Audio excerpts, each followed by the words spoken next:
Okay, we'll get started here. All right, thank you all for coming tonight. It's a beautiful night out there, not quite as hot today as we've had, so thank you all for coming and supporting the St. Genevieve Museum Learning Center. We always start out by thanking Dick Greminger for letting us use his facility here. Feel free to hop up to the bar and get soda or water or whatever you like. He'll make it happen for you. How many members are here tonight? Quite a few. We could use more. And you have a benefit of joining the museum. Presentations like this are free to museum members. Gift shop discounts, as well as unlimited visits to the museum as well. So there are some benefits to being a museum member, and we encourage you to do so if that's something that might be on your bucket list maybe. We are supported really only through memberships, admissions, gift shop sales, donations, and sponsorships. We thank Gilster Mary Lee for sponsoring tonight's presentation. Give it up for Gilster. We have some Gilster folks with us here tonight. Raise your hand. one lowly and Gilster guy. Well, be sure and tell the powers that be at Gilster that we certainly appreciate their sponsorship. And I think this will be a fascinating program, don't you think? Can't wait. Do have a couple of announcements. If you have an idea for a presentation, maybe it's something that's occurring in and around our area, like the bridge, or some other thing that you're interested in, let us know, and we'll try and make that happen for you. Maybe you know an expert in the field, or if not, we'll find one. So we always like to make these programs to what you want to see. Let's see, what do we have going on? Do you have a dino enthusiast in your family? Well, if you do, you can schedule their next birthday party at the museum. That's always a fun thing to do. And speaking of dinos, have your kids join us for our next Show Me Dino Lab on Saturday, August 23rd. Our resident geologist, Mike Fix, will answer questions about paleontology or what it's like on a dinosaur dig site. So that's all coming up on the 23rd. And a new homeschool series is coming in September. And we're going to have the portfolio. Students will receive a passport and receive stamps for each lesson that they attend. So we try and interest kids of all walks there, whether they're in the public school, the Catholic school, or homeschool. So the museum has something for everyone. So tonight is our presentation on the new Chester Bridge. And before we turn things over to our speakers tonight, I would like to show you a couple of pictures here by Charlie Bargman, and you gave us a presentation a few months ago, and this is kind of a sideline for him, but he loves to take sunset pictures of the bridge, and he's got some beautiful ones here. So after the presentation, if you'd like to come up and look at his pictures, I mean, he takes them almost definitely weekly, if not almost daily. And for some reason, the sunset pictures are a lot better from Chester. I don't know why. So go ahead. This one depicts monthly shots and how we all say it wrong when we say the sun moves. Well, that's what it looks like, the sun moving, but it's actually the earth that does the moving. And so this was put together by my daughter-in-law, and it shows how the sun travels over and back. So these will be laying up here. That's all I have. Yeah, okay. Well, they're beautiful, Charlie. Thank you so much. Appreciate it. So let's get started with tonight's presentation. I think traffic has slowed quite a bit across the bridge as people cross the bridge and look at the new bridge being built. So I think they might have some traffic control problems sometimes. The Don Welge Memorial Bridge is going to be the name of this new bridge, so that's kind of interesting, and it's named in honor of longtime Chester resident and bridge advocate Don Welge. And tonight we welcome Mitch Johnson of Ames Construction Company, the team leading the major project, who will give us kind of a behind-the-scenes look at how you build a bridge. So take it away. You hold the bottom. All right. Appreciate you guys having us out here tonight. Alongside of me here is Brian Okenfuss. He's from St. Gen Local. So we thought we'd get a little local vibe. All right, sorry about that. Yeah, so Brian Okenfuss, local vibe here. He's a project manager from the MoDOT side of things, so he's gonna start us off and kind of get us to how we got here today. Thanks, Mitch. It's a pleasure to be here tonight to kind of talk about what we've done with the Chester Bridge. So Mitch will kind of get into the construction, and I'll get more into kind of how we got here, a little bit of behind the scenes of how we started the project, why it was needed, and those sorts of things.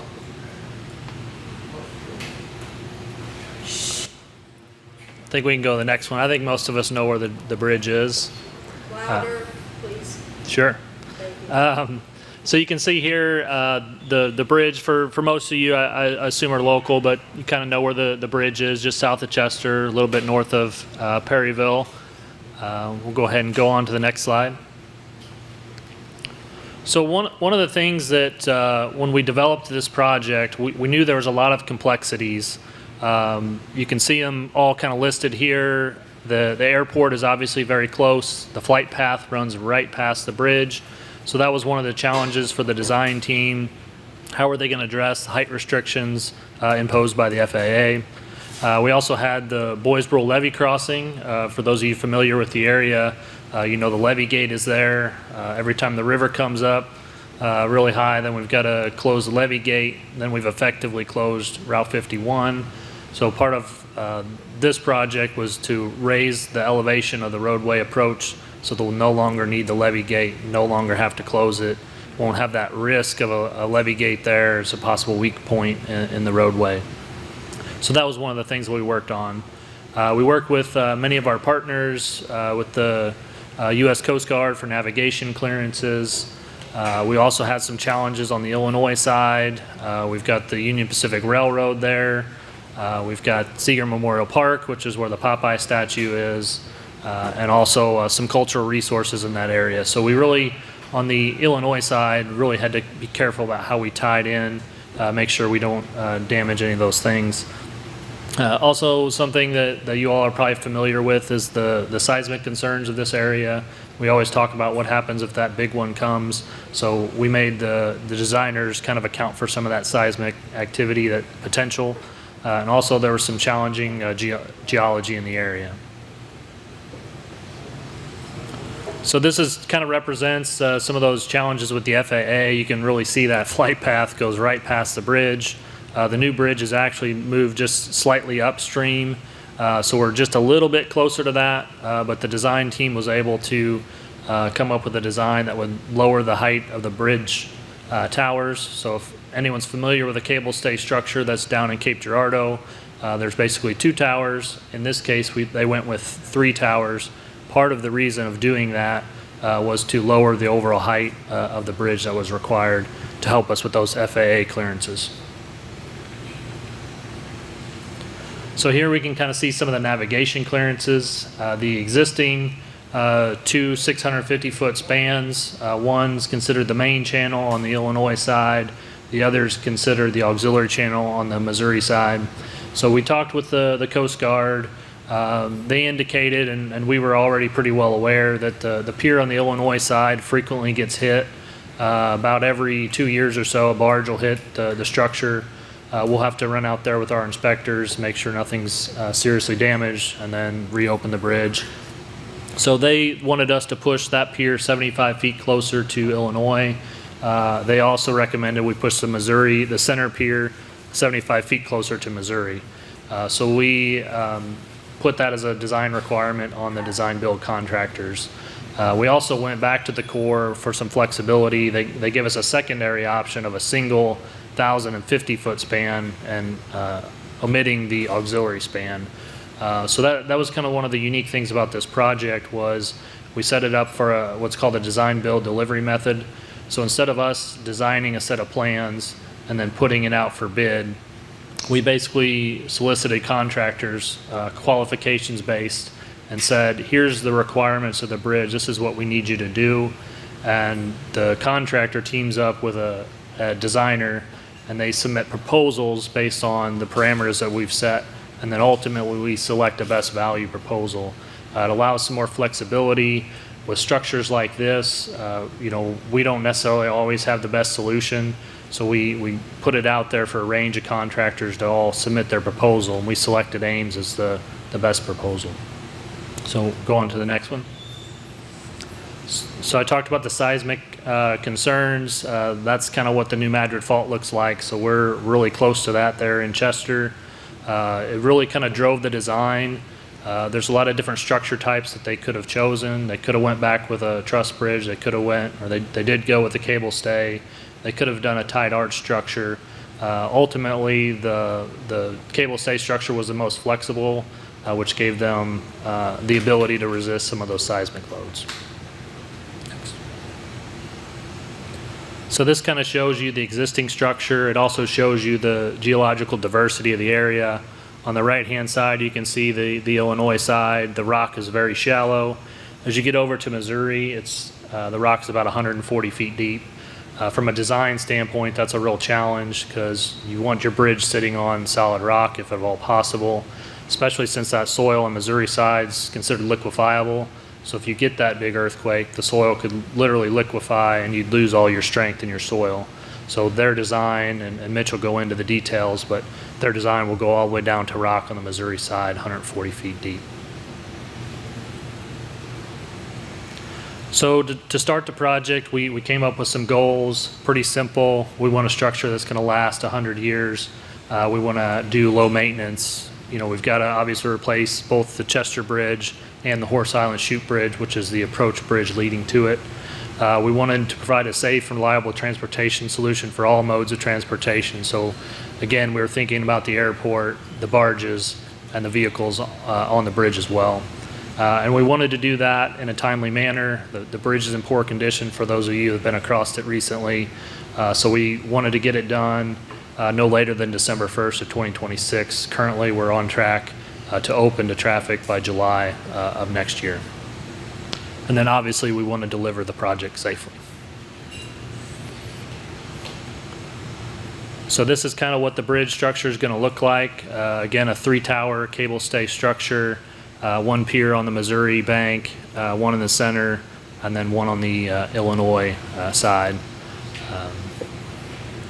Anything else? That's it.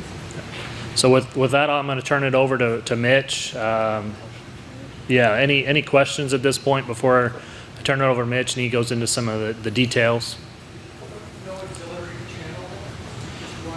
So there is technically still the auxiliary channel. Both of those spans are about 885 feet.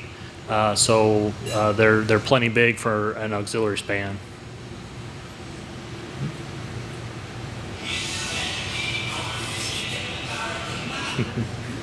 Any other questions? It doesn't appear that bridge is going to be much higher from the water than the old bridge. Yeah, it's going to be exactly the same height. So that was part of the other clearances that we worked with the Coast Guard. We asked that question, hey, does this bridge need to be any taller to accommodate barges? They set those heights, and that was one of the requirements of the contractors. Is the cost split evenly between the 2 states, or one state paying more than the other? It's pretty well even. So we've split the cost of the bridge itself 50-50, and then each state pays 100% of the approach. So in our case, we do have an extra bridge and a little bit more embankment on the Missouri side. So overall project is like 52% to 48%. Pretty even. What would the purpose of the auxiliary channel be for? The main purpose is for upbound traffic when the river is very high. When the river's high, it gets a lot faster, and so they tend to move over and give the other barges coming downstream the opportunity to use the main channel. Will you guys be taking the old bridge down? Yes. You're gonna take it down, blow it? They'll blow it up. Yep. How long do you think that'll take? Duration-wise, about 6 months to do everything, get it all set up. They will do one span at a time. They'll do the auxiliary channel first, Once they've got that done, it kind of be a good practice run for the main channel, because very particular about how long the main channel is in the river. They've got less than 48 hours to get it out of the channel and out of the way. So, 48 hours. yep. Do anything special about the forest sitting up here? So other than just follow the design guide, the bridge is, you know, the construction is meant for that. It's designed for that. The designers kind of factor in all that into their calculations. There'll be 10-foot shoulders, so if pedestrians choose to use the 10-foot shoulders, they can, but it's not really, there's not going to be sidewalks leading to it or anything like that. With that, I might let Mitch get into it. He's got a lot of exciting videos and pictures to go through. So, oh, one last one. How deep the water run through there? What's that? What's the depth of the water through there? It's about 10 feet higher than what you read on the Chester gauge. So if the Chester gauge is currently saying 20 feet today, then the depth of water is about 30 feet. What's the water depth? 30 feet. 30 feet. Yeah. Yeah. I might give it to Mitch, and he's going to go into some pictures of the construction. All right, so we got a video. I'm sure you guys all see it on Facebook and whatnot. Neil Adams, he put together a video for us. He's out there flying the drone almost every day. So we'll go through it. I'm going to try to hit everything I can. We'll stop along the way. And then if you guys got questions at the end, I'll try to answer them. So without further ado. So this is looking from Missouri, looking east into Illinois. As Brian was saying, we took the new alignment. We're kind of sweeping out upstream is what we call it of the existing alignment. There's an embankment going over the Horseshoe Island. We're building a new bridge called the Horseshoe Island Chute Bridge. Embankment in between the two bridges, and then we'll get into the actual Chester Bridge. So if you just pause it right here. Yep, so this is the Horace Island Chute Bridge. We're going to talk about the little bridge first. I like to call it not the real bridge.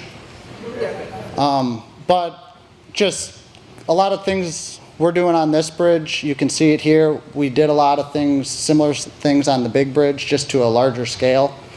So as you can see, there's 5 piers. The close one here, that looks like a concrete pad, that's called an abutment. The abutment's the transition from the bridge onto the existing roadway. So we're building an abutment. There's 3 piers. Those are 48-inch pile, steel pile, 150 feet long, driven to bedrock. Once we drive those to bedrock, we take pretty much a large suction hose. We call it a dredge pump. And we dredge out the pile. Some of them are all the way, I think some of them we dredge down like 80 feet. Some other ones we dredge down 40 feet depending on what was required by design. So we dredge that out and then we fill those pile up with concrete. And then as you can see on the next 2 piers over there, once we get the pile filled with concrete, we're working on what we call pier cap. So that's, we call it a dance floor. A false deck, that's what supports the concrete when pouring the pier cap. And then on the far side, you can see the other abutment that's done, ready to receive the girders. Go ahead.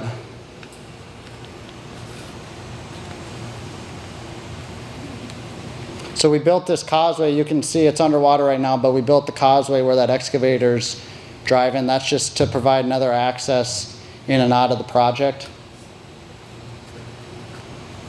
So here's driving the pile. This is a 48-inch pile driving 150 feet deep to bedrock. There's three sticks. Each stick's roughly 50 feet long. You drive 50 feet into the ground. You weld on the next 50 feet and drive it again. The driving actually went pretty good. I mean, for the most part, it's sand. And when you hit bedrock, it's like a church bell. Like you could not be watching it, you'd know exactly when the pile hits bedrock. In this photo here, they were vibing the cans in.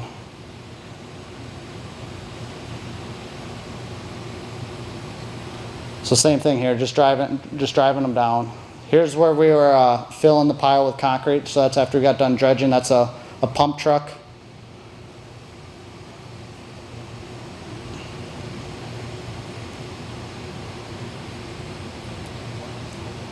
So I'm gonna let it go a little bit longer here.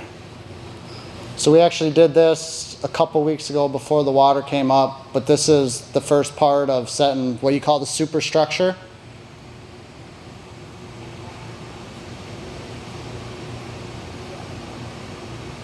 So if you pause it right there. So the first part we talked about was the substructure, everything below the deck that you're driving on. So that's the substructure, the piling, the abutment, the pier caps. Now we're working on what we call the superstructure. That's the bridge deck. So these are the concrete beams. This is kind of your conventional, you guys drive down 55 or most bridges you see around here, it's a concrete girder.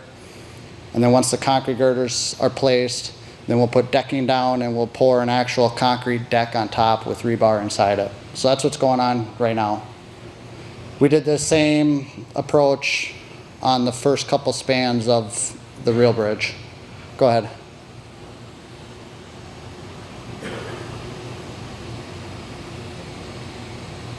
So, yeah, if you just want to pause it here quick.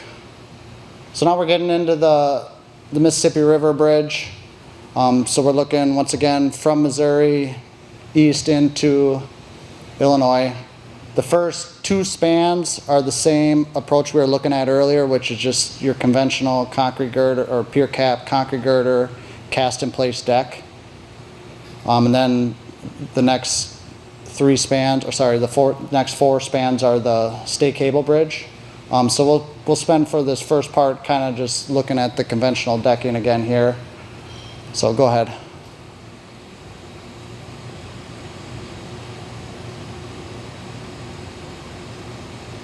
So same thing going on here. This was last fall working on the pier caps. That's bent one on the Missouri side, driving pile down. With these pile, they're called H pile. We vibe them in as far as the vibro hammer can get them, and then we'll put an actual anvil hammer on them. The vibrating it goes faster. So those are 24-inch pile, so just a little bit smaller, same approach, dredge them out, fill them with concrete.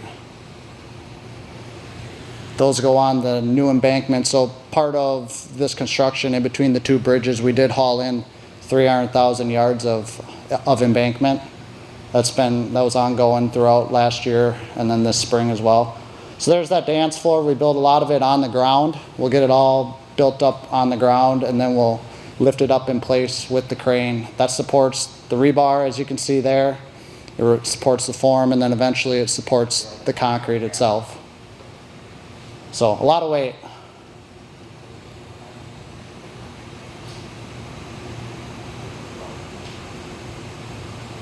So moving towards the real bridge. If you would pause it right here, please. Okay. So we're gonna go kind of back and forth a little bit. Right now we're gonna look at kind of what's done already, but there's some elements that I'm gonna talk about later that are in this view right now. So I think it's important to talk about. So as Brian said, part of getting the contractor involved on designing these projects is we worked with the designer, so we give the designer a lot of input on how to do things more efficiently or how it's easier on the guys out in the field, right? Like the number one costs out in the field are the guys you see working out there. They're busting their tails, right? So whatever we can do to make it easier on them. Anything we can do off the critical path is another big item. So what we're looking at right now is off the critical path. So in the bottom right-hand corner, those are the column pre-tying stations. So there's the lower portion of the column, which is the large column. You can see below that yellow bridge. That's called the column. And then above that, where it gets thinner, we call that the pylon. So we pre-tie all the rebar in the bottom right. Those are the column. We pre-tie those. Takes about 2 weeks to pre-tie those. Each one of those weighs 100,000 pounds. So if you want to think about that, one of those columns right there weighs 10 buses. And then on the left here, just a little bit to the left, there's those gray boxes, and they got holes coming out, and there's rebar. Those are part of the upper pylon sections, or the stay box. So those are called stay boxes. And those are in the upper portion when you're driving out there, or later when we look at the videos.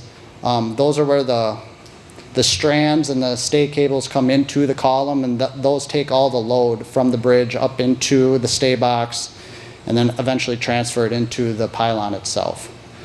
So we do a lot of the pre-tying off the critical path. While they're working on other elements, we can get those pre-tied, and then we take 100,000 pounds with a crane, set it in place, saves a ton of time. Go ahead. So what we're looking at here, like I said, is Pier 4 on the Missouri side. That's a tower crane, so every single pylon, 4, 5, and 6, those are the 3 pylon piers. They'll have tower cranes. The tower crane's needed to work above the pylon. It helps with working over the top of the stay cables. So when we have just the crawler cranes, you see a lot of crawler cranes in the videos and probably when you're driving by, but the crawler cranes will get into conflict with those stay cables when they're booming down.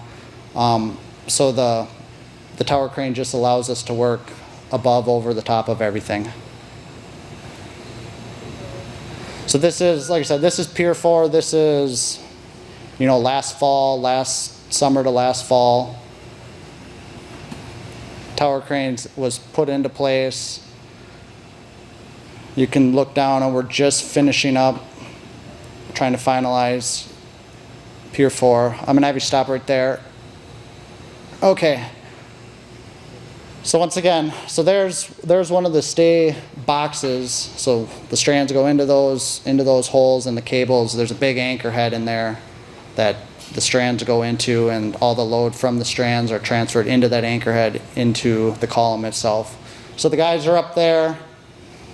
The lower portion is the formwork. So the formwork is 20 feet tall, and it's pretty simple. Once again, this is a very, very contractor friendly build. Just process the forms, right? Our pylons aren't changing shape as we're going up. So the form is one shape. What they'll do is they set the stay box with the rebar. That's the iron workers.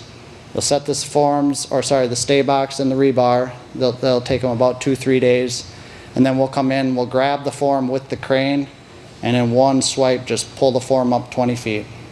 It'll sit on some jacks. I'll try to point them out later, but we'll have jacks that are installed on the side of the pylon. That'll hold that form in place and allows them to pour the concrete. One cool thing about these forms, the forms came from Kansas, so they are specific to this job because of the shape and everything. But one cool thing about the forms is we got tieless forms.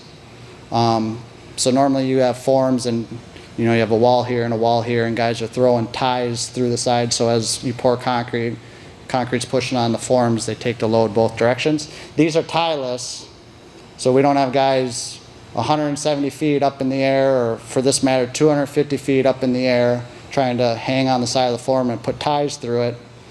MoDOT and everyone else who uses the bridge doesn't have a ton of holes in the pylons, right? We don't have to go back and patch holes, so it's just an all-around better product. I got the video stopped. Did you have a question? Yeah, they're using slip forms on that floor. So it's kind of like slip forms, but the forms aren't slipping as we're pouring. Yeah, so the slip form would be constantly moving as you're pouring. This is, we pull the form up 20 feet, get it in place, fill it full of concrete. But very similar. Okay, go ahead. That yellow man basket, that's what it is. It's a man basket. It allows the crew to get up and down from the high heights. You also see scaffold into place throughout these videos.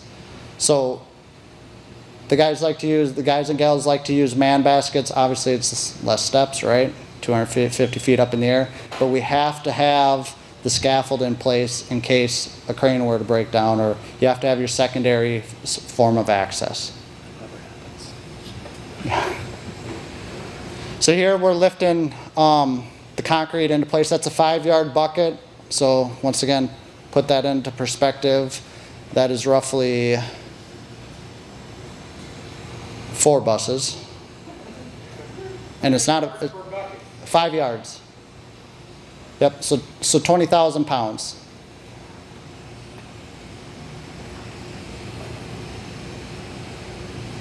So the crews are working up top, pouring the concrete. We have to pour the concrete at a certain rate for the forms to maintain the pour pressure. So it's 6 feet an hour, so they're only allowed to throw in enough concrete for 6 feet. That allows the concrete to set up a little bit so it doesn't have that pour pressure, and then you can continue up. You can see the rebar sticking out of this pour. That allows us to couple on to the next pour. So all the rebar is continuous. There's threaded couplers, so every single bar is threaded together. You got vibrators in there, or is that just the impact? Yep, that's vibrators. Yep. So we use concrete vibrators to consolidate the concrete.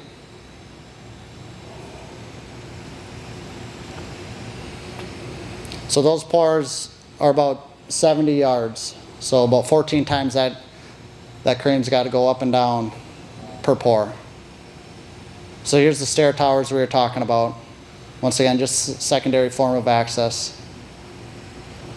So this lower portion of the pylon, so there's no holes in it, but it is hollow in the middle. So when you're and then the upper portion, that's where those stay boxes are. That has that steel stay box. Those stay boxes came from Florida, fabricated by Veritas, shipped up from Florida. But the lower ones, the lower where there is no holes, there'll be ladders and access in there, so you can go into the tower, climb all the way to the top, peek your head out the hole. Your suspension cables, do they run through that pylon, or they dead end? Yeah, they dead end in the pylon. Is that gonna be left open, or is there gonna be a cap still? Yep, there'll be a cap on top. Yep, there'll be a hatch, there'll be a handrail around the top, so if anyone needs to go up there for inspection purposes, they can access all the way through them, inspect the cables. Do the cables join inside the tower, or are they separate? Yeah, so they stop. So a cable coming off this way terminates here, and cable coming off this way terminates here. They're 2 separate cables.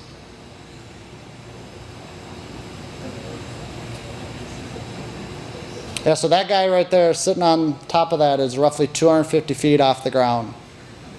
But he's got a safety harness. He's got a safety harness on, yeah, thank you. But, you know, it's you give him quite props because it's a safety harness and it's held on to, you know, just a little wire. I mean, it's rated for what he's doing, but still takes a lot to get up there.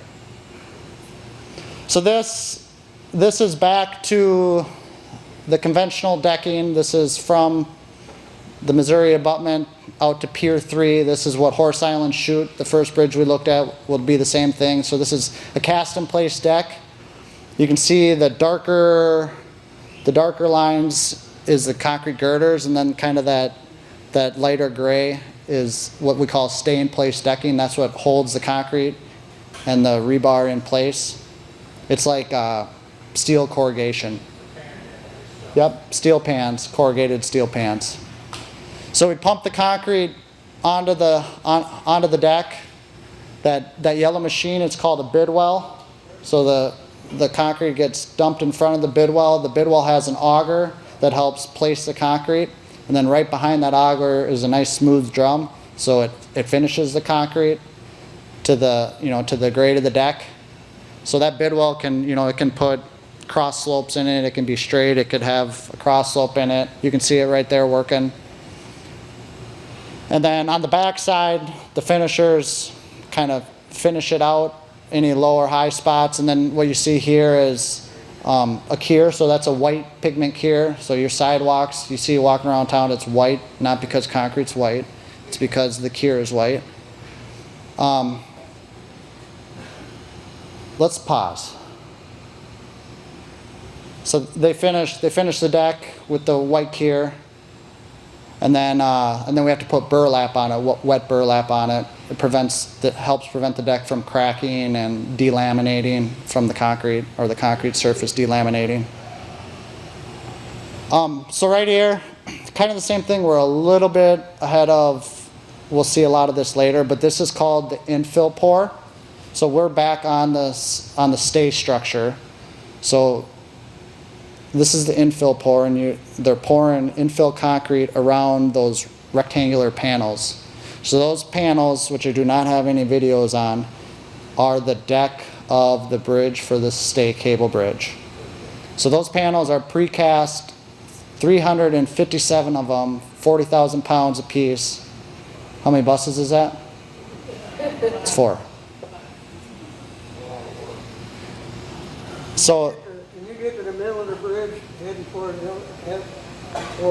Illinois, you make the pavement real rough so we know we're home. you have to talk to him, see if he'll allow that. We'll see what we can do. So those precast panels were precasted on site. So if you ever drive through there, there's a bunch of concrete panels sitting stacked up 4 high on top of each other.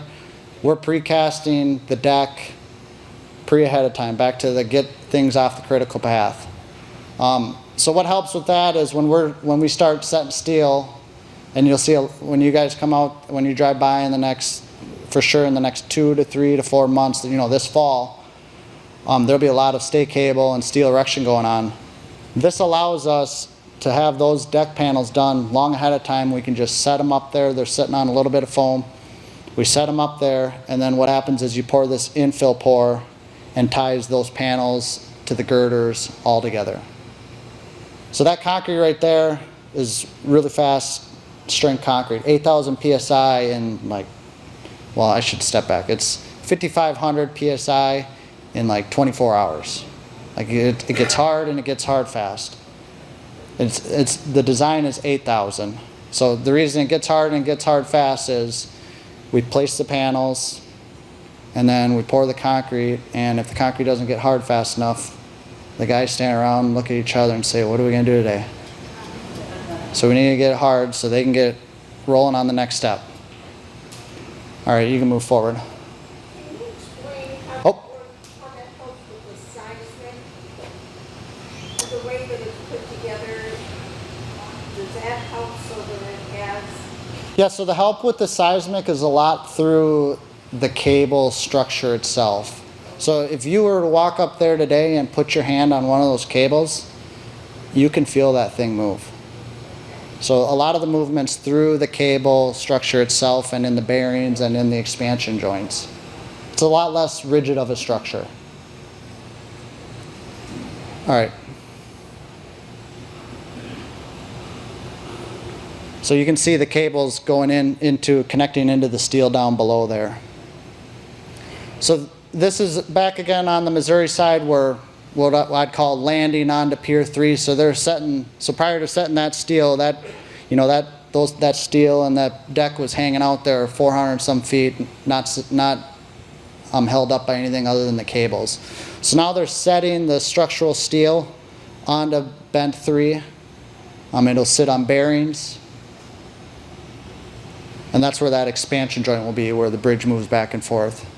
This is kind of just an underview of pretty much what's out there today. So right now, that whole structure is hanging out 450 feet, nothing holding it underneath, all held by those cables up into those pylons. And those cables are about that big. Now there's a lot of them. Would that raw steel be eventually painted? Nope. No paint.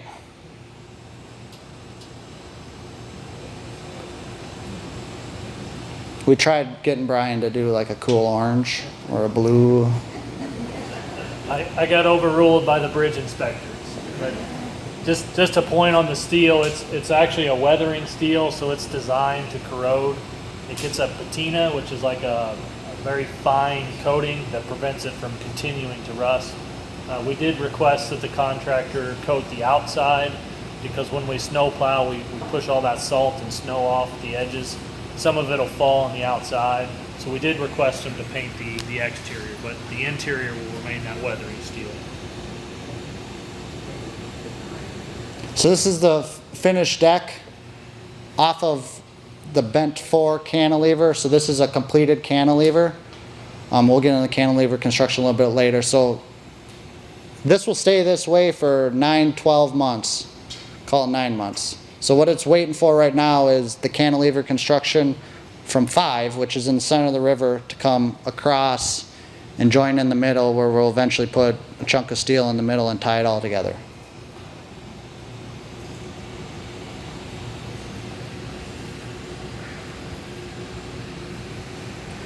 Is that finished slab on that, or is there another wall above? Yeah, that's a good question. So that is not finished slab. When the whole bridge, all right, pause right here, please. So when the whole bridge is finished, tied together, and right before you drive your car across it, we're going to put a 2-inch overlay over the top of the whole thing for a nice smooth finish. So Pier 4, which we already looked at, it's a buried footing, can't see the footing, but it's got a bunch of those 48-inch piled, driven 150 feet into the ground, filled with concrete. That's what Pier 4 is. We got to that one first because it's on land, the design was a little bit easier, so that's why that one's further along. So Pier 5 and Pier 6 are drilled shafts, so 8-foot diameter drilled shafts, roughly 160 feet long. So it's 100 feet from river level down to bedrock, and then it's 60 feet, roughly 60 feet, they drilled into bedrock itself. So it's about 50 feet of overburdened muck, bottom of the river, sand, a lot of sand actually. And then once they get to the rock, they drill it out, rock drill it out, about 50 feet. After they drill it out, they clean it out, so they got to go down there with the same large vacuum dredge pump. They got to suck it out, suck it clean, not of water, but any debris, so you got a nice, clean, solid bottom. Your concrete that you're going to pour down there is right on rock. And then they stick a hose 160 feet down and pump concrete into it continuously. And yeah, no, I want to hold on. I guess you can go ahead. I can talk as the video is going. Can you get the bins down there? Yeah, you don't go down there. You don't with that. Yeah, no. So back to the drilling. Everything is, see that yellow rig right there on the upper right there? Right there. That says Keller on the side of it. So that rig does all the drilling 160 feet deep. So they got what you see is raising up and down. That's called a Kelly bar. And then there's a little bit right there at the end of it. He swings over. There's a bucket on a barge to the left there. Spins the rock or the sand or whatever it is, spins it off into the dumpster, goes back at it. As they go down, they add Kelly bar sections to that drill rig to go deeper, deeper, deeper, deeper.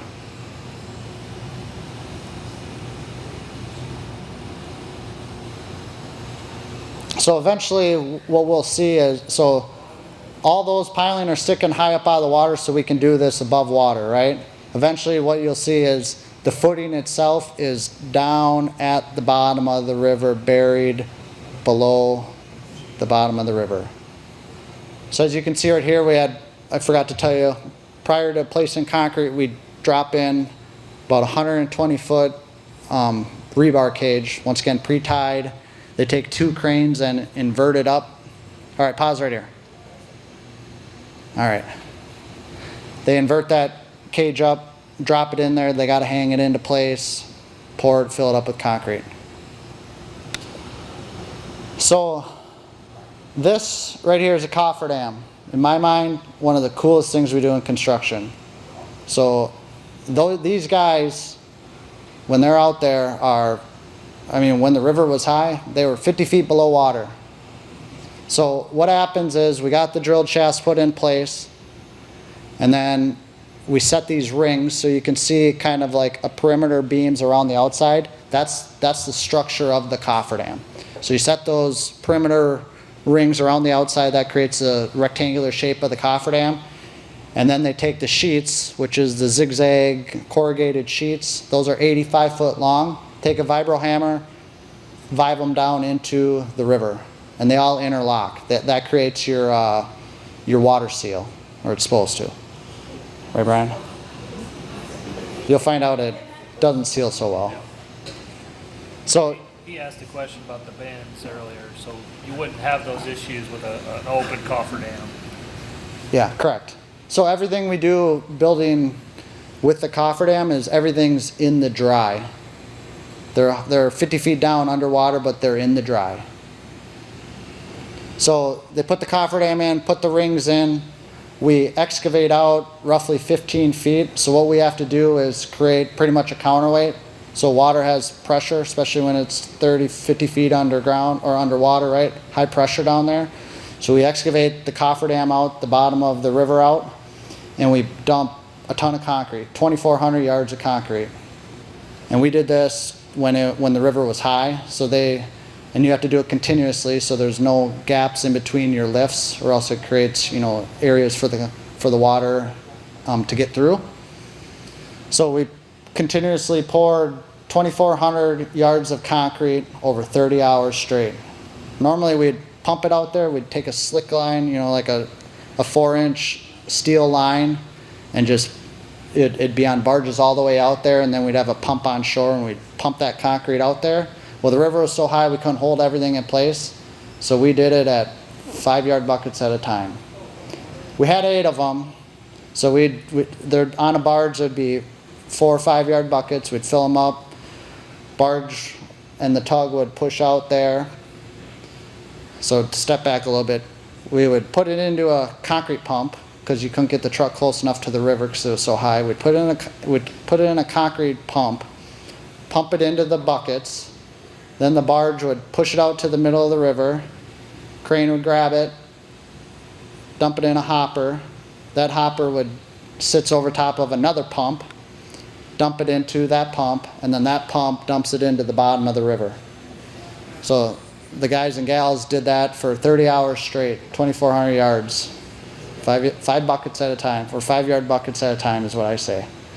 So once the seal's poured, then we de-water the cofferdam. Now structurally sound, that seal, that 2,400 yards of solid concrete seals the pore pressure coming up. Those rings around the outside prevents the pore pressure from coming in, so the sheets don't bow in. And we de-water it and go play in the mud if you want to continue the slide. So all those cans are full of water, because once we got the seal poured, this whole cofferdam went underwater and we stared at it for a few weeks because the river got high. So this is them cutting off the cans, the drilled shafts, so once again, the footing is submerged at the bottom. So we got to cut the cans off, get down to the drilled shaft location to work on the footing itself. And as you can see, none of the sheets, if you look left and right, the sheets are leaking everywhere. So a lot of times what we'll do is sprinkle sand around the outside of the sheets. The sand will get sucked into the sheets and clog it up. So now what we're working on is the footing. This footing is the same as 4, as the same as 6 will be. 6 will give you a really good picture of it. So that's the footing down in the bottom there. It's 100 by 50 by 12 feet tall. And then those are the column bars. So the column bars got to get integrated into the footing. And then the column bars come out of the footing. So we'll pour the footing first. You can see the drilled shaft bars right there coming out of where the drilled shafts were. So we'll pour the footing first, get the footing established, and then we'll bring those orange forms again and start forming up the columns itself.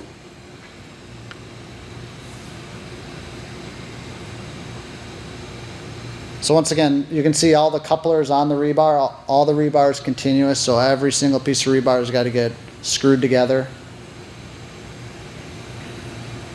That wooden square, and it's got some screws coming out of it. That's what holds those tower cranes in place right there. So we put big anchors in the footing to eventually screw the tower crane to itself. What size barge are these? 18 is the largest, which is 2 1/4 inches in diameter.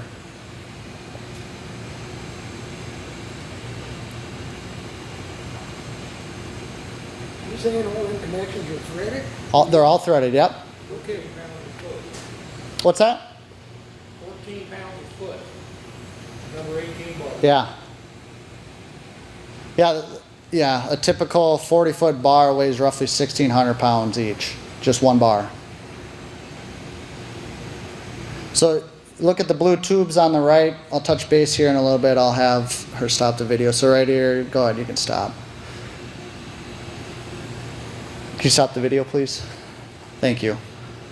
Okay, so now we're working on, you can see there's the tower crane sitting in the middle there. That's a base. It's an oversized design base because it's going to be submerged the whole time during the use of the tower crane. So eventually we'll have to send divers down, cut the bolts off the tower crane to get that base out. So, but it was put in now before the water's added back into the cofferdam. So what we're looking at now is pouring the columns. So the columns are huge, 360 yards a pour, 35 feet tall. And those blue tubes, so there's blue tubes in all these large pours. So it's called mass concrete. So any time concrete is over 6 feet wide, there's this theory out there. I don't know if I believe it, Brian, but there's a theory out there that the temperature or the heat from the concrete curing cannot escape. So then now what you have is you have a really hot core at 160 degrees plus, and you got an edge temperature of, well, if it's in the dead of the winter, it's 40 degrees, 50 degrees, right? And you got that variance and that difference, and it causes cracking. So those blue tubes, we put blue tubes in there. So what we have a designer, we say, hey, we got mass concrete. How do we keep this thing from getting too hot in the middle, and how do we keep the middle getting too different than the outside? What's one way? Put blankets on the outside, right? So the outside doesn't get cold. What's another way? Put blue tubes in the middle and then pump water through them. Pump cold water through them to keep the middle cool. So if you're ever driving by and you just saw water spewing out of the towers or the columns, we're pumping water through them to keep them cold. The other way is you know, part of it, you can design your concrete to not get so hot. But then you got to balance between it doesn't get so hot, doesn't get so strong, or it doesn't get so hot, it takes longer to get strong. Then we sit around and look at it and wait to go to the next step. So it's a balancing act. We just got to decide. Some of the elements we would use a different design because it's not in the critical path. We don't want to use blue tubes. MoDOT doesn't want blue tubes running through their concrete, right? So we'll just watch it. It's fine. But in this scenario, Pier 5's on the critical path. Pump water through it. All right, go ahead. How long does that take Which part? to run that cold water? Yeah, so the curing takes roughly, in the dead of the winter, it can take 8 to 10 days. In the summer, where it's hotter and the outside's hotter, right, and you don't have to worry about the differential, 5 days. So it's a lot of variant on the ambient temperature. Right now we're struggling with mass concrete because it's so hot. You got to control how hot the concrete is when you place it, because it's the theory of you put concrete at 80 degrees, it's trapped there at 80 degrees, and then it'll get hotter, versus if you put it in at 50 degrees, it's trapped there at 50 and then gets hotter. You start lower, don't get as hot. Been using a lot of ice in the concrete here this last month or so because it's been so hot. Yeah, so we use, thank you. We use 120 pounds of ice per yard, and it's 20-pound bags at a time. They put it on a conveyor belt and dumps into the truck. The concrete plant, RMC, they water their stockpiles all year long, or through the summer. They water them all day long, all night long, to try to get them to cool down. So it's anything we can do to cool things down, especially in the heat of Missouri. And I'll tell you what, it's hot down here. I'm from Minnesota, so it's hot down here. All right, go ahead.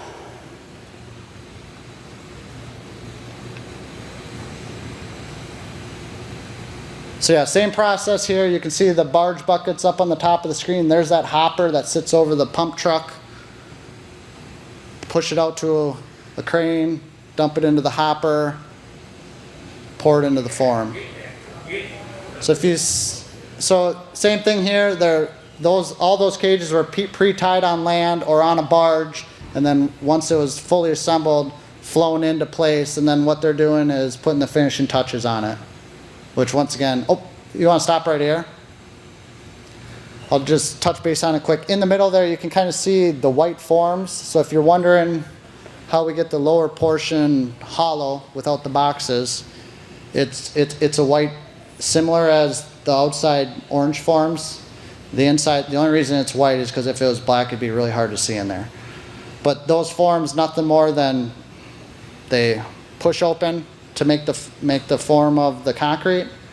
We pour the concrete, and then there's some ratchet buckles, right? And we suck the forms in, pull the form up 20 feet, push it out. Just cycle them, cycle them, cycle them. So that's how we create the inside to make it hollow, and then eventually there'll be ladders and platforms in there for them to access for inspection. Go ahead.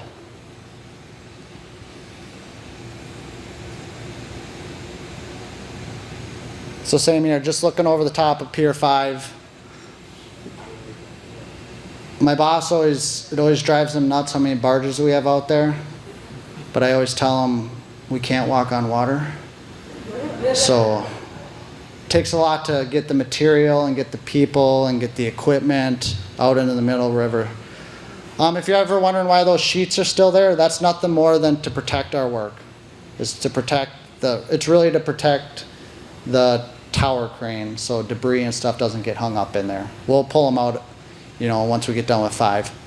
So here's Pier 6 on the Illinois side. If you recall Brian talking about overburden on top of the bedrock, how the bedrock gets shallower towards Illinois. That is why Bent 6 looks the way it is. So bedrock is right at the bottom of the river, like it's right there. There's no sand, no nothing. So Bent 6 is what I call a perched footing. So the drilled shafts stick out of the water, and then we, kind of like the pier caps, we build a false deck and we pour the footing on top of that false deck. When the river is low, low, low, low, which hasn't been since the beginning of the project, which was nice when we put the dock wall in, that footing will stick up out of the water 15 feet. You'll be able to walk underneath there and look up underneath the footing. So this is what the footing looks like. It looked the same way in Bent 5 as it does here. Just a different way of doing it. And if you saw while I was talking earlier, they were pressure washing and pulling the wood off and pulling the rebar out of there. What happened was we had the full false deck in back in June of 2024. We had the bottom rebar in, and then actually that was May. And then the river came up and it went underwater for 3 months. So once the river went back down in August, 3 months later, we had to pull everything out and pretty much restart with the rebar and the decking.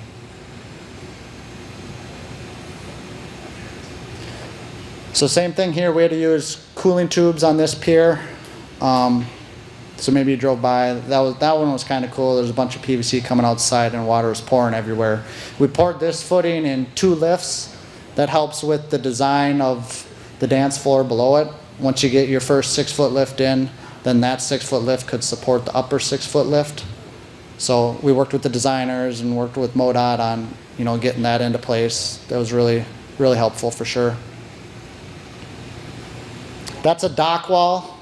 So those sheeting there, we call that a dock wall. That's how we access the river. That's how we get barges up tight to the shore so we can get cranes on or get equipment on or get trucks close enough to dump concrete in there. You'll see on the Missouri side, we actually use multiple level dock walls, and that's merely for different water levels. Seems like lately the 2 are underwater all the time, but not too high. We had no water above our work level this year, so we've been really fortunate. So same thing here, they're pouring the footing. You can see we did the same thing here with the tower crane. Tower crane embeds in the footing itself. They vibrate the concrete, or they place it with a pump truck, vibrate the concrete. If you guys ever drive down 51, RMC actually moved a concrete plant close to the job, which was phenomenal. It's right there in, Right. yeah, McBride, thank you. So they moved a local plant, which puts it only 5 miles away versus 20 in Perryville. Go ahead. That footing was, well, it was two pours, and I think they were each 350 yards each. So it ended up being 700-800 is the whole footing. So same thing here, so back when we were talking about pre-tying the cage, they'd take that whole cage, they'd actually tie it on the Missouri side, fly it onto a barge, stabilize it there, push it over to Illinois, and then they had that big picking beam. I should have caught it earlier, but they picked the whole cage right there, you can see it. Picked the whole cage at once, set it into place.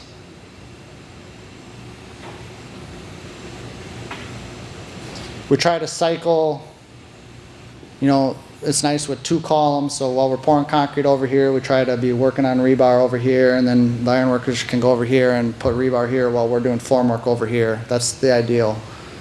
The cycle back and forth. There's those couplers again. You can see some of the conditions that the workers that really have to kind of get in there. It's a challenging thing for them, but Yeah. they do really well at it.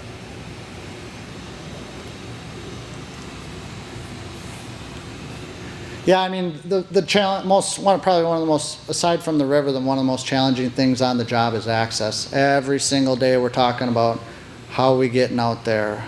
Once we get done with this step, how are we gonna get to the next step? If we move this barge or we move this form, how are the guys gonna get down, right? Access is a challenge all day, every day. They're pulling up the form itself. You can see the orange jacks sitting there on the side of the concrete. There's, I think, 6 of them around one column holding that whole form into place. So they actually, the forms themselves are designed for the crews to ride the form up as they go. So the crane grabs it and they ride the platform up. Once again, it's back to the access thing, because at some point, all those man lifts you see out there, they just can't reach, right? They can only go so high. And then you put things on the water, and then the water takes away capacities of cranes, capacities of man lifts. A crane on the water is about half a crane as it is on land. So they're roughly, you can kind of see here right now, they're roughly at road deck level. So pretty much the same height as the existing bridge.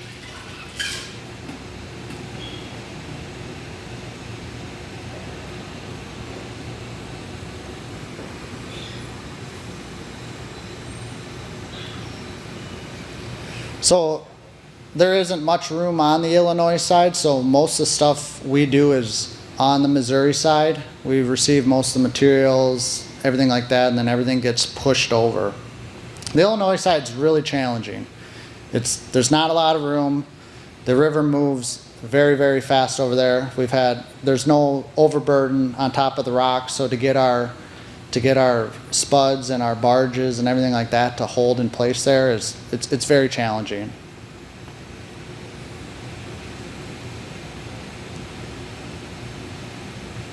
How many people are working on any given day? Yeah, so Ames has, to answer your question, it's about 140, 150. There's about 90 Ames employees, that's your carpenter, labor, operators. And then there's about 30, 40 iron workers, and then we have QC staff. So QC is through Ames, so we're doing all the QA, QC. MoDOT supports with the QA as well. Iron workers, what's the total amount of workers? Yeah, so it's roughly about 140. All the iron workers, usually the ones who build bridges, or they just generally, have these guys had experience doing this? Yep. Yeah. So PGR, they're out of Illinois. They've done a lot of bridges like this. I know a lot of the guys were just up in the Quad Cities up in Iowa, and there was a large tide truss arch bridge there as well. So Some of them came from Rocheport as well, and I-70. Yeah, Any serious work accidents yet?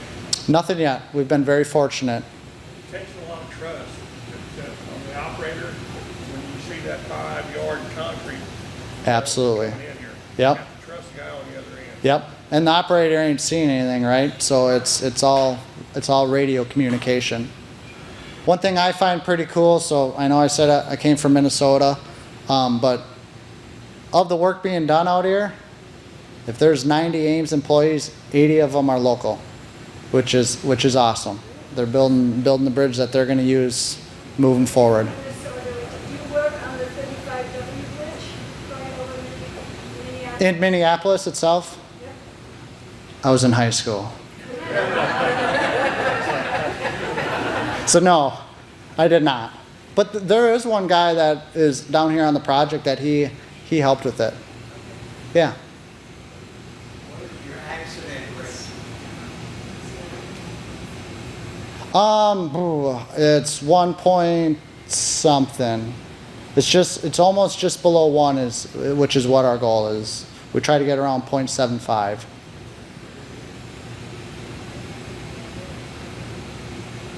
All right, so I'm going to have you stop right here. Okay. So it's kind of a hard view to see, but this is the cable structural steel erection process. So what we're looking down right now is at bent 6. So we set a pier table that actually sits on false work. It's hooked to the piers. And then what we call it is it's cantilever construction, and it's balanced cantilever construction. So once we get outside of the piers, it's holding itself up the entire time.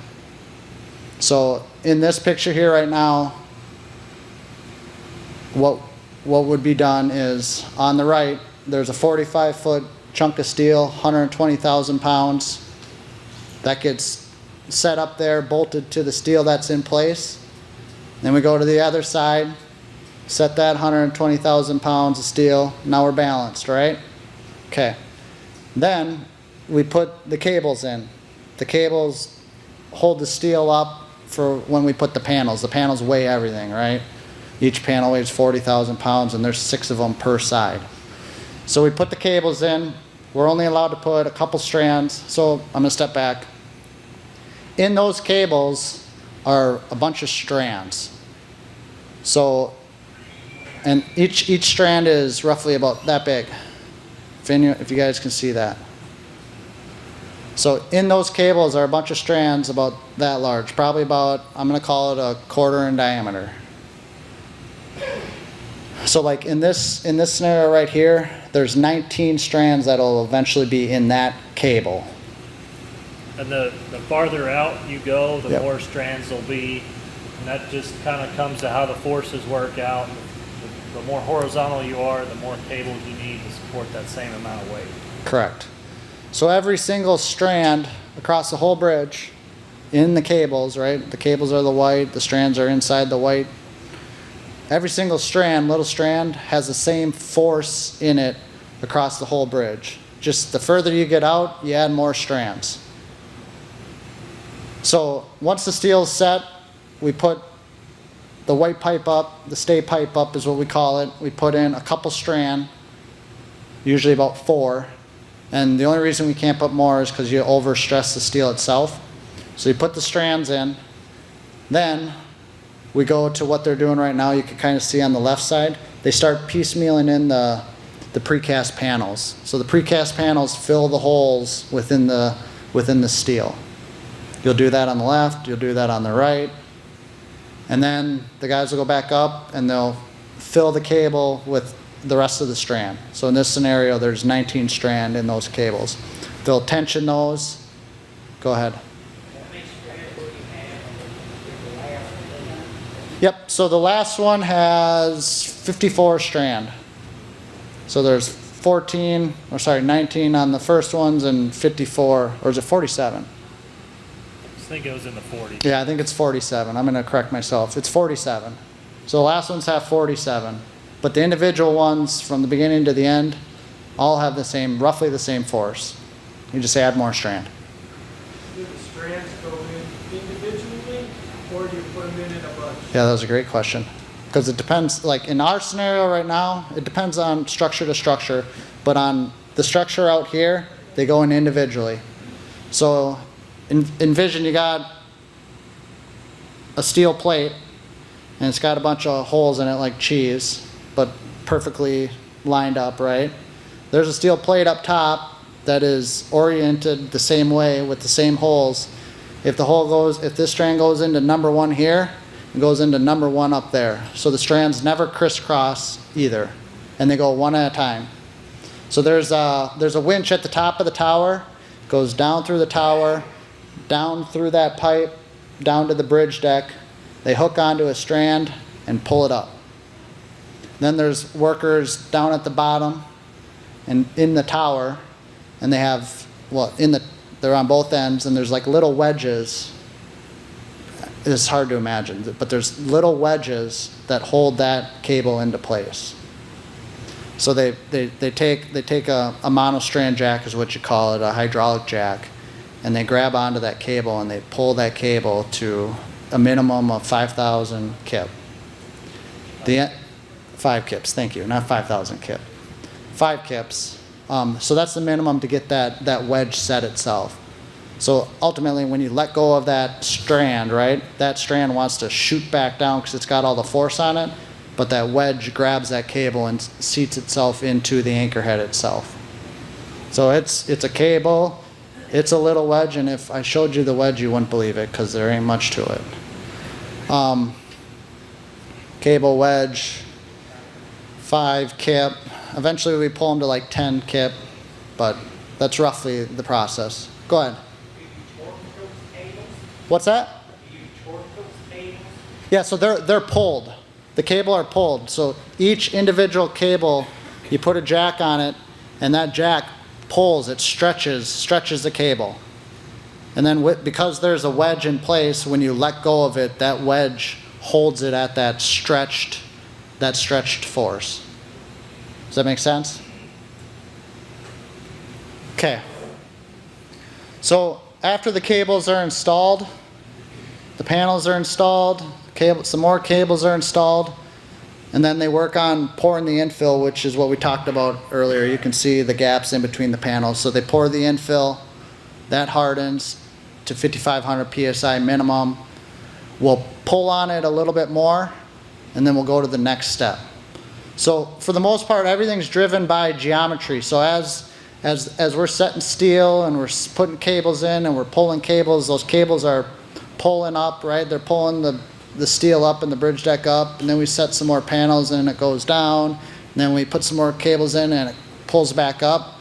We're surveying it all the time. There's a guy up there, when we're pulling cables, he's up there the whole day surveying what we call the tip, the leading edge of the balance cantilever, surveying it, and geometry controls it all, making sure we get the right profile in the bridge. There's a whole procedure to this. Every step they go out, the procedure is slightly different, and it's because they're trying to maintain that balance and keep the tower from doing what it's supposed to. The one thing that I found very interesting about getting into this project was, the designers that designed the bridge itself, they had to be very sharp in how they did it, but the people that are designing how it gets erected in these pieces are even sharper, because every piece, every section has to be individually designed, run through their computer model. If the contractors does anything different, they put some extra weights on the bridge, they got to go back to the engineer, make sure that's approved, see if that affects the geometry at all. It's really a complex process. Yeah, thank you. Yep. Yeah, so we have a construction designer aside from the bridge designer that designs and tells us how to do it. They put a package together, here's how to do it. And then they give it to the bridge designer and they say, yep, we're good with that approach. So we're following, it's an erection manual. It's a, how do you build this bridge manual for this superstructure? All right, you can go forward. So this is that work right there, what we're staring at right now, see they're setting the panel. You'll see a lot of that going on in the next 6 to 9 months. There'll be Pier 6 and Pier 5, it'll be continuous through the winter. Winter is a huge challenge. You got to keep concrete warm, you got to keep the steel warm. So it'll be, we fought a little bit of it in the spring, so we're going to try to do as much as we can here this fall, so we're not pouring the deck in the cold winter. Hopefully we get a mild winter. Let's hope so. So that, we're looking at the Illinois side. This is them building the abutment. They're pretty simple structures.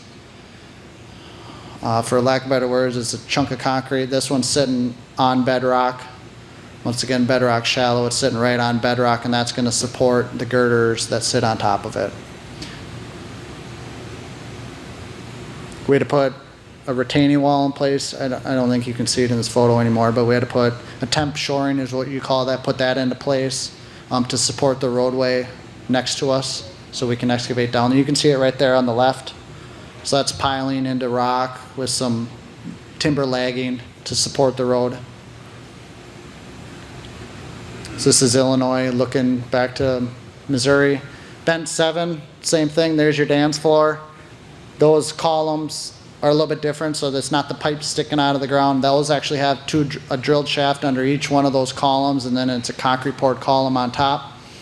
And then it's the same pier cap sitting on top, so that's where the structural steel from the stay cable will come across and land on Pier 7. That'll be pretty challenging with the small street. Brian won't let us close it, and we got to work across the railroad, so the railroad's going to be pretty challenging. Brian talked that up earlier, trying to set over the railroad and getting closures and working with another entity and making what they want to do work along with what we want to do work. So there's no bike lane? there is no bike lane. There's a shoulder, two 10-foot shoulders, but no designated bike lane. How'd you get that honeycomb in there by the highway when you first poured that?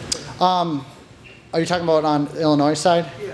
Yeah, so the concrete set up on us pretty quick. It got hot. So just bad placement, and if you recall, we pulled it out and re-poured it, so. That's why I was asking if you vibrated it, Yeah, it set up on us really quick, and it was a hot day. You mentioned in pre-tension, each of the cable strands, 5,000 PSI? Yep, 5,000. Yep, so through the process, eventually we get to 10,000 PSI, and that's just from adding weight from the deck and everything else. But what I was saying with the 5,000 is just, that's the minimum you need in those strands for those wedges to even hold the strand. If there's anything less than that, the wedges will let go and the strand will just shoot all the way to the ground. So I assume that the jacket backs onto the wedge when it's post tension as well? What's that? Does the jacket with post tension onto the, when you're post tension, does the jack back onto the wedge to hold it in place? Otherwise, can you pull the wedge right out or otherwise? So it's really, well, I'll step back. Those white stay cable tubes that you see out there, they're hollow. There's nothing more than strand in there. There's no grout or anything like that. But to answer your question, if it's set at 5,000, yeah, you pull on it, the wedge releases because the wedge releases as a wedge would. It's only acting when it's acting down, right? So when we pull on it, the wedge will release. We're pulling strand, so wherever it was grabbing before is now up here, so we're biting a whole new good piece of steel with the wedge again. On the hard side of the chute, the bridge, what is the degree of curvature of the bridge? What's the cross slope in it? What's the degree of flat curve, the onion curve, height on one side and the other side, and then you got to level that. Yeah, so I'm not sure on the actual radius curve of the bridge itself off the top of my head, but I think the cross slope across that bridge is about 4.4% is roughly what it is coming through that curve. The design speed will actually be increased from a 45 mile per hour curve to a 50 mile per hour curve. I mean, that's kind of the simplest terms as far as drivability. That's what most people will notice. It'll be 45, right? Yeah. Yeah, 50. 50, yeah. That's what you told us in the proposal. But I think it'll be posted at 45. Probably. Yeah. Yeah, so it'll be posted at 45 through that area of the bridge and the gas stations and everything else. How much Do the blue pipes stay in the country, right? The cooling pipes? Yeah, the cooling pipes stay in. Yep, so the cooling pipes stay in there. We fill them with grout, so there's no voids in there. We pump the water out and then we fill it with a cementitious grout. I watch Steel Adams videos all the time, and the precision of this job is amazing. But get everything to fit together like we were talking about earlier, and even the boat pilots and the crane operators, there's very little wasted motion. Those guys, I assume they're all got years and years of experience. Yeah, it's pretty amazing what those guys and gals do out there, isn't it? Yeah, absolutely. Yeah, Neil wanted to be here tonight, but the footage he gets and the time he spends on the footage is absolutely amazing. He does good work. Yeah, did you have a question? Yeah, you don't have to put any bumper piers and the other piers for them to get hit so often. One more time? The protective piers that they usually put in. Oh, out in the river? Yeah. Like those two biggest piers right there in the river. Yep. Especially coming downstream, they whack that bridge off. Yeah, so we went through that a little bit. So on the Illinois side, so through the design and the requirement of MoDOT, they are designed, there's a study out there and they are designed for a certain impact, and I think it was even like a barge runs loose at a certain weight, you got to design the structure to handle it hitting it. It's got to take a fully loaded barge heading downstream because it's faster. We also factor in potential scour and things like that. It will take a fully loaded barge collision. The only real design element that the designers talked about, if you look at the center pier, there's actually a strut between them and the lower side, kind of underneath the bridge. And that's to share that load between both pylons instead of just one. But other than that, those pylons can handle that. Yeah, even on the Kaskaskia River, on the railroad bridges, they got bumper piers. You don't go that fast in that river. Yeah. That's dead water up there. Yeah, no, absolutely. And we've had barges earlier on in the project that ran into our stuff in the middle of the night. And you can see on the piers out there you can see their head. They get hit. Oh yeah. Yeah, there's scars on them. There be any lighting on the bridge? You don't want to answer that one, huh? So there won't be any aesthetic lighting or anything like that. There'll be the standard navigation for barge traffic. There'll be aviation for the airport. There'll be some downlighting on the piers, and that was at the request of the Coast Guard to light up the lower section of the piers so that the barges wouldn't accidentally hit the bridge so that they could see it. Evidently the lights from the prison just north of there kind of wash out the bridge, and so putting those down lights on it'll help. But other than that, there won't be any aesthetic lighting. And I'm going to take this, I've got to sneak out of here, but Mitch is going to stay around and take some more questions. So appreciate you, everybody. If you got any more questions, ask Mitch.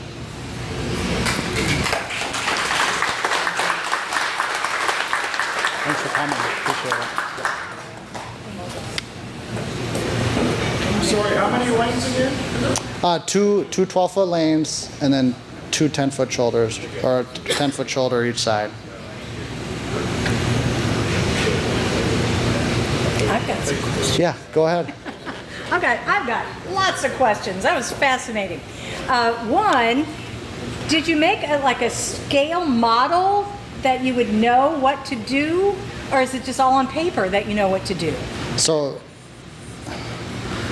we got I won't say his age, but we got an old gentleman on the job. He's our senior project manager that I'm here because he committed to this and then said I had to do it. Just kidding. I'm glad I'm here. This has been fun. But anyways, he's been doing construction like this since he was 18 years old. So he's been a lot of the brains behind it. From a scale portion, the designers were required to put a scale model together. They put a scale model together in Vermont, the state, for wind testing. So they made a mocked up scale model, ran it through a wind tunnel to test it. Now, the original Chester Bridge, built in the 40s, it's showing pretty good age right now. What's the life expectancy of the new Welge Bridge? Yep, so the life expectancy of the bridge is 100 years. There's elements on the bridge that, like whether it's the expansion joints or the bearing, or I think the bridge deck, it's designed for 75 years, so that's why you design it to replace it. But in general, the bridge is designed for 100 years. Opening date?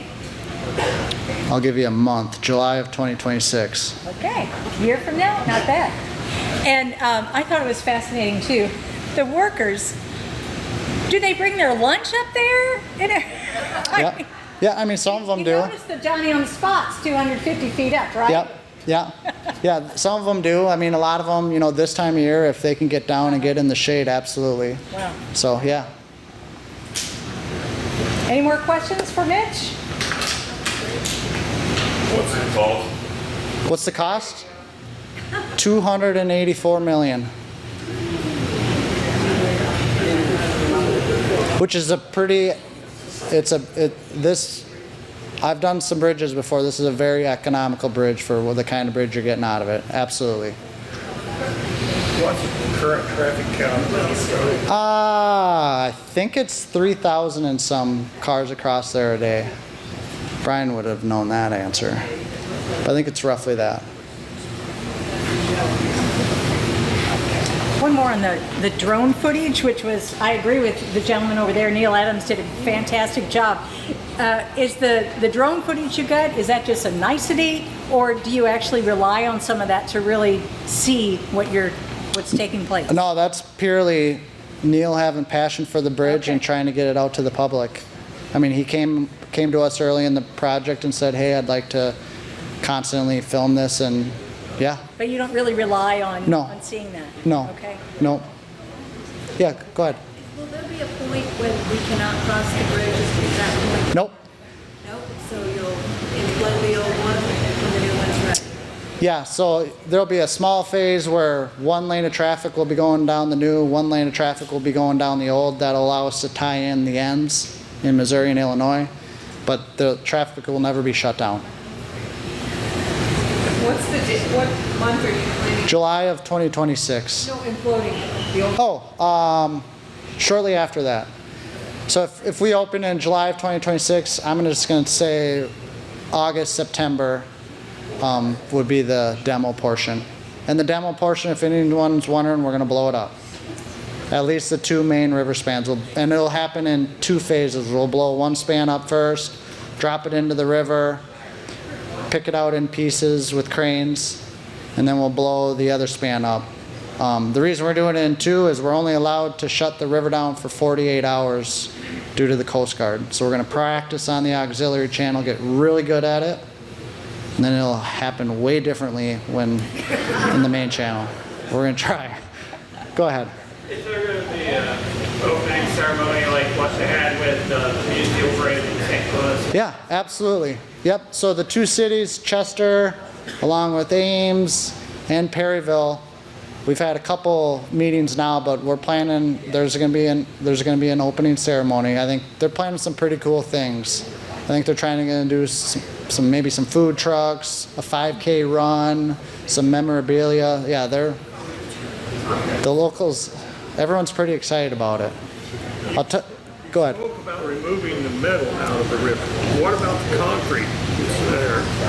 That'll have to come out too more. Yeah. So the deck itself, we'll saw cut it up on the deck and we'll slab it out in pieces and take those to shore, blow the steel down, pick the steel out of the river, and then the concrete columns, we'll hammer those down into the river, and then we'll have to clam and pick that out of the river and get all that debris out. And that process will be about 6 months.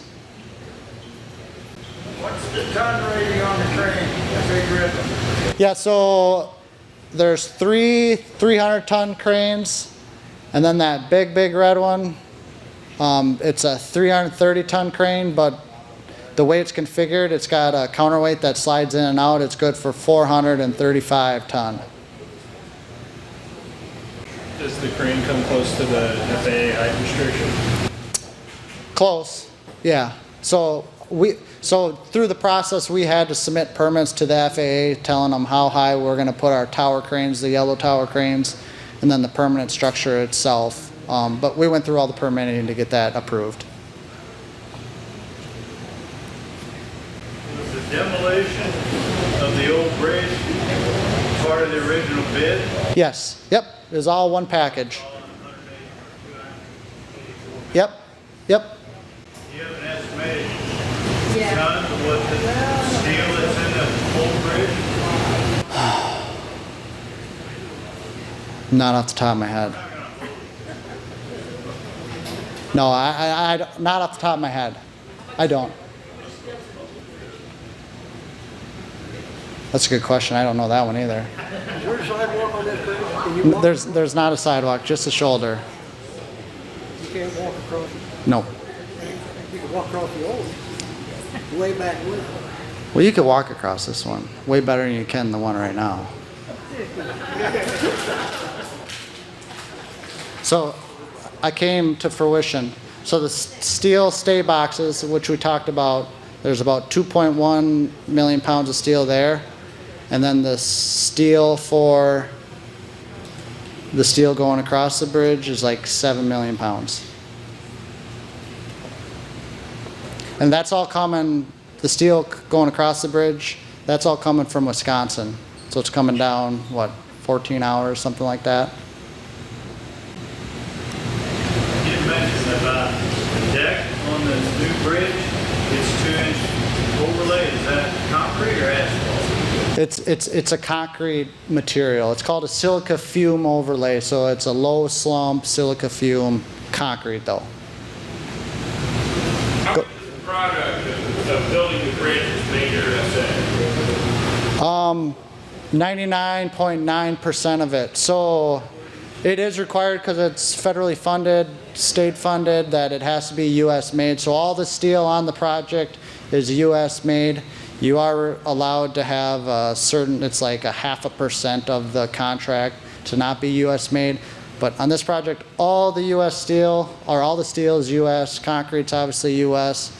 Those, if you are curious, the white stay pipes are the only thing, and those are actually PVC, HDPE, PVC, they're not steel.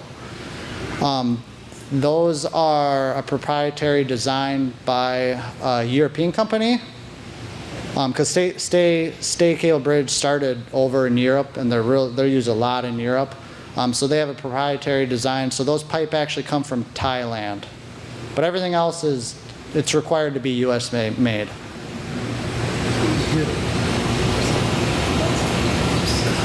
Anything else?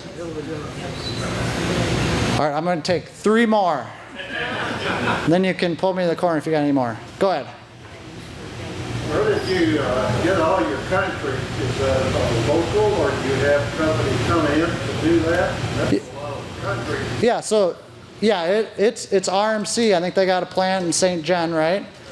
And then they got a plant in Perryville. So the main guys are out of Perryville, but it's the RMC outfits that are in the area. They moved a plant right by the project about 5 in McBride there. Right at the bottom of the hill there, they put a local, or call it an on-site plant. How many yards was it total use? 30,000, I think is the number. 30,000.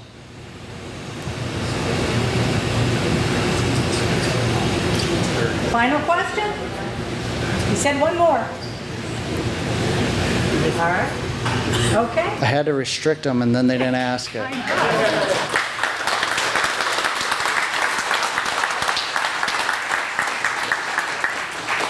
certainly want to thank Gilster Mary Lee for sponsoring tonight's program, and that was just fantastic. Again, another applause for Mitch.